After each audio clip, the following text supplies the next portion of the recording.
So one of the hardest parts about getting older is just having to change my diet and watch what I eat.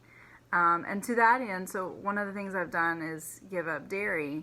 And it really hasn't been that hard. The hardest part about giving up dairy has been not eating mac and cheese because I love good mac and cheese. And by good, I mean it was baked in the oven, it was baked in that glass dish. It's creamy and bubbly, and it's got the breadcrumbs on top. So good. Or it was made with genuine cheese powder. So either one is acceptable. And I'm a mac and cheese connoisseur, really. First I look at it, I like to kind of enjoy what the mac and cheese looks like, and then I smell it, and all those aromas, and then I taste it, and I eat it slowly and deliberately and get all the flavors.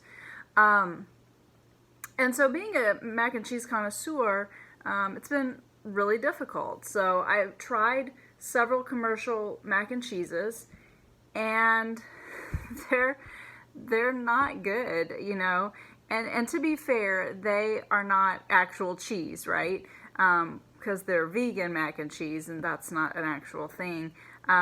They can't even spell the word cheese on the box. They have to spell it with a Z.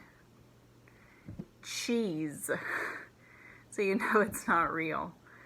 They're just some industrial powder or goo that's mimicking cheese. And I was talking to a friend, and I was lamenting the lack of cheese flavor in this faux cheese. And he said, you know what you gotta do? You gotta try Annie's vegan mac and cheese. It tastes just like Kraft. And I was very excited,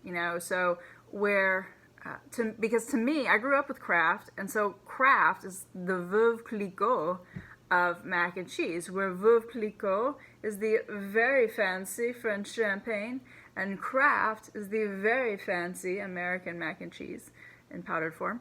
And so I was very excited. So I was like, all right, I'm doing this. I went to the store, I bought a box of Annie's vegan mac and cheese, and I took it home, and I fixed it according to the directions on the box. Very excited. Turns out my friends never had Kraft, because it did not taste like Kraft. It was like if someone had promised you a bottle of 1985 Napa Cabernet, and instead they gave you a bottle of Watermelon Boone's Farm. Pretty disappointing.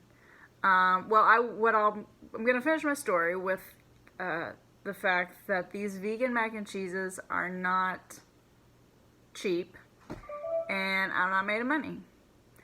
So, but I am a good Texas girl, and there's nothing that salsa doesn't make better.